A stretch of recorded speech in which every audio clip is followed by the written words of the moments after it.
লাজু সেই পুরনো দিনের মতো নাচ করে অনুভবের স্মৃতি ফেরানোর চেষ্টা করলো। পুরোটা জানতে ভিডিওতে লাইক দিয়ে চ্যানেলটা সাবস্ক্রাইব করে দেখতে থাকুন। কোণে দেখা আলো সিরিয়ালের আগামী পর্বে আমরা দেখতে পাবো অনুভব হাসপাতাল থেকে বাড়ি ফিরে এসছে, আর ঠাম্মি লাজুকে ফোন করে বলে, তুই একবার আয় না লাজু, তুই না হয় আমার ঘরেই থাকবি, তারপরে দাদুভাই যখন ঘুমোবে তখন একবার দাদুভাইকে দেখে চলে যাবি। আমি জানি দাদুভাইয়ের জন্য তোর মনটা খুব খারাপ করছে লাজু। লাজু আসতে চাইছিল না, কিন্তু ঠাম্মার বারবার বলাতে লাজুরও মনটা খুব খারাপ হয় যে যাই একবার দেখেই আসি।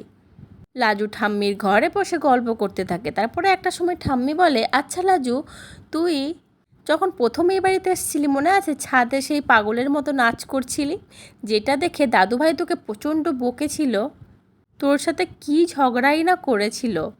ওরকম একবার নাচ করবি দাদুভাইয়ের সামনে, তাহলে হয়তো অনুভবের সবটা মনে পড়ে যেতে পারে, তোকে হয়তো কিছুটা মনে পড়লেও পড়তে পারে। লাজু তখন ঠাম্মির ঘরেই নাচতে শুরু করে দেয়, সেই যে পাগলের মতো নিচে ছিল। আর অনুভব ঠাম্মির ঘরে কোনো একটা কারণে আসছিল, আর লাজু রকম নাচ দেখে থেমে যায় অনুভব গেটের সামনেই, আর কিছু যেন ভাবতে থাকে। কিন্তু অনুভবের মুখটা খুব রাগি রাগি ছিল, হয়তো লাজুকে দেখে আবার রেগে গেছে অনুভব, কারণ লাজুকে তো তার এখনও মনে পড়েনি। তো বন্ধুরা, কি মনে হচ্ছে লাজুর কথা কি অনুভবের আবার আস্তে আস্তে একটু একটু করে মনে পড়বে? আশা করছি মনে পড়বে। অনুভব আর লাজুর খুব তাড়াতাড়ি মিল হবে। তো আজকের পর্বটা কেমন লাগলো অবশ্যই কমেন্ট করে জানিও। পরবর্তী আপডেট নিয়ে তাড়াতাড়ি আসছি। ধন্যবাদ।